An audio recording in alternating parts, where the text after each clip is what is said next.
welcome back. Yeah, I just got done posting a video about the new Team Corally. One other detail I wanted to point out is on the Shogun and some of the other line of Corally RCs, you see how the cab sits real high like that? You can see where the blunt of the vehicle or the blunt of an accident is taken by the top of the cab, right? That's the whole point of having this plate or support underneath built into the chassis. All right, so when the cab comes down onto something hard or you wreck upside down, it pushes down on that support and all that weight's put into the chassis. The new setup and the way this is designed is a little different.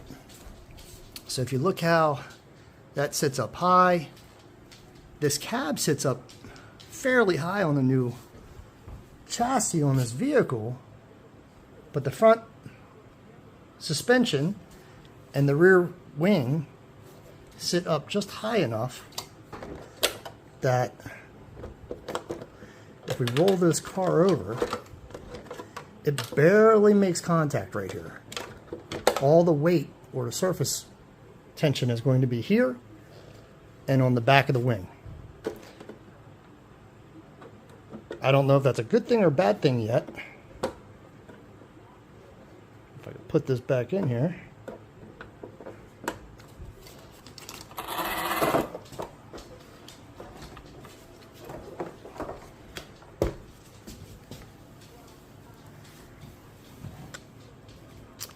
And you see it's just barely hitting in there.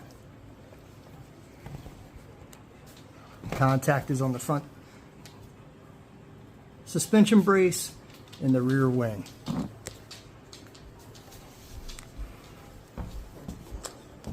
So if we take the cab off, and this is what struck me as odd and concerning when I looked under here, there is no support brace.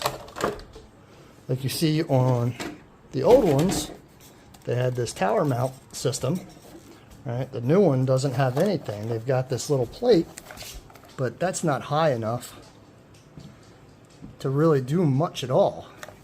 It's not going to come in contact with the inside of the body. So I'm afraid in time, these plastic pieces, I can see why that's being reinforced now. That's going to take a lot of energy transitioning through the vehicle if you're landing upside down, especially if you're landing upside down on concrete or hard surfaces. Yeah, this front shock tower is going to take a beating, right? So I can tell you right now, these protective caps in this front shock tower are going to get beat up and bent up. And like I said in the other video, this little nose piece, not sure how long that's going to last. It's very flimsy and flexible. I'm going to put a washer in there just to try to add some support. But I mean, all in all, you know, the bumper should protect it, right? But we know how it is when you're bashing and the accidents are happening and cars are flipping and flopping all over the place. Weird things happen, and you know, just based on how that's being held in there with that little screw, I don't see that sticking around for very long, but time will tell. Thanks everybody, appreciate you joining in, and yeah, subscribe, stay tuned. I'm new to posting these videos on YouTube. I've got a bunch of content that's going to be coming out, a bunch of different RCs, a bunch of comparison videos. I've got some upgrades coming.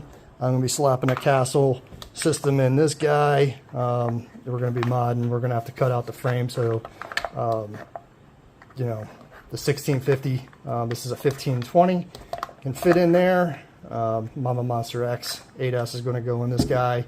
We're going to do some speed running stock, change out the pinions, see how they do with the stock setup, which these are great setups. The 6S system that's in these cars is fantastic. I love it. I run them in other RCs that I have. I just think, you know, something of this size should probably be running 8S. Me personally, I like that. I like the extra torque and power. But we'll see. Also, I'll be looking at different tire options. As I mentioned in the other video, these are the Badlands, right? You can see that the size difference, you know, the Badlands is a little bit larger than the stock tires on this vehicle. The size, I know, you know, some of the reviews out there had mentioned that the size of these tires are going to be suspect and a little bit questionable trying to find replacements. But we'll see.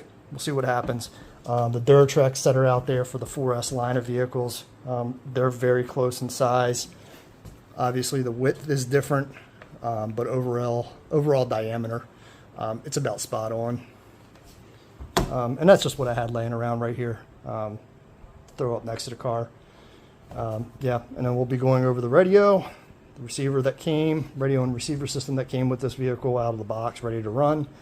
We'll give it a shot. Throw in some batteries, see what happens with the stock kit. But, you know, we'll probably be upgrading that before too long as well. What else is there? Yeah. Lots of components we're going to throw in this vehicle and try. Different servos, different pinions, different, you know, spur gears. So we'll give them a shot. We'll see what we can get out of it. Thank you. You all have a good evening, and tune in for next time.